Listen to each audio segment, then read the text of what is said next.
আসসালামু আলাইকুম। কৃষি গল্পের আজকের পর্বে আপনাদেরকে স্বাগত জানাচ্ছি। আমি তাজুল ইসলাম। আপনাদের সাথে আজকে একটা ক্ষুদ্র বিষয় শেয়ার করব। আপনারা জানেন যে আমাদের প্রধান লক্ষ্য হলো পারিবারিক পুষ্টি বাগান। পাশাপাশি যারা কমার্শিয়াল বাগান করতে চান তাদের জন্য আমাদের এই ছোট ছোট টিপসগুলো কাজে লাগবে, আমরা আশাবাদী ইনশাআল্লাহ। তো আসুন আমরা পারিবারিকভাবে যারা কিংবা কমার্শিয়ালি যারা ড্রাগন বাগান করতে চাই তাদের জন্য একটা ছোট্ট জিনিস আজকে শেয়ার করি।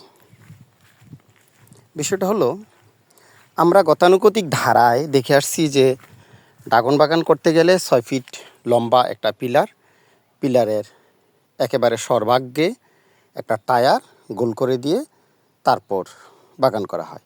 তো এখানে প্রচুর খরচ হয়, আমরা জানি। 6 ফিট পিলার প্লাস টায়ার।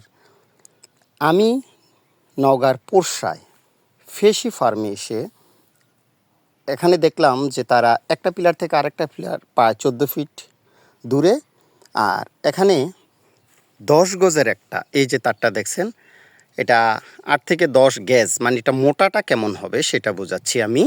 তো এর মোটাটা অ্যাকচুয়ালি এখানে বোঝা যায় না, তো দোকান থেকে আপনারা 8 থেকে 10 গেজ, এই 10 গেজের যেই তা গজ না কিন্তু গেজ বলতেছি আমরা, তারের মাপের যে একটা ফর্মুলা আছে, তো ওইটা আপনারা যারা বাড়ির উঠোনের এক পাশে কিংবা পারিবারিক পুষ্টি বাগানের এক পাশে ছোট করে অন্তত 30-35টা ড্রাগনের চারা লাগাতে চান, তাদের জন্য এটা একটা চমৎকার জায়গা, চমৎকার একটা মাধ্যম। আপনারা এইভাবে বেডটা করতে পারেন। বেডটা 2 হাত অর্থাৎ 3.5 থেকে 4 ফিট এরকম করে দুই পাশে, এই যে একটা গাছ থেকে আরেকটা গাছের দূরত্ব এখানে 12 ইঞ্চি থেকে 14 ইঞ্চি পরিমাণ তারা দিছে।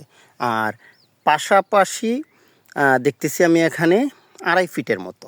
তো ব্যাগটা যদি আপনাদের 3.5 থেকে 4 ফিট হয়, তাহলে গাছ থেকে গাছের দূরত্ব আপনারা দিতে পারেন আপনারা 12 থেকে 14 ইঞ্চি।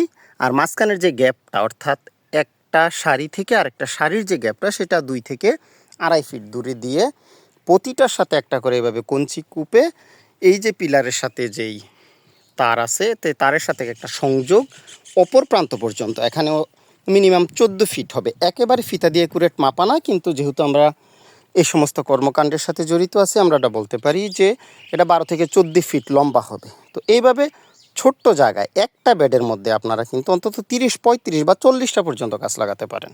তো আশা করি আজকের এই ক্ষুদ্র টিপসটা আপনাদের অনেক কাজে আসবে। সবাই ভালো থাকবেন, সবার নিরাপত্তা সুস্থতা প্রার্থনা করছি। আসসালামু আলাইকুম।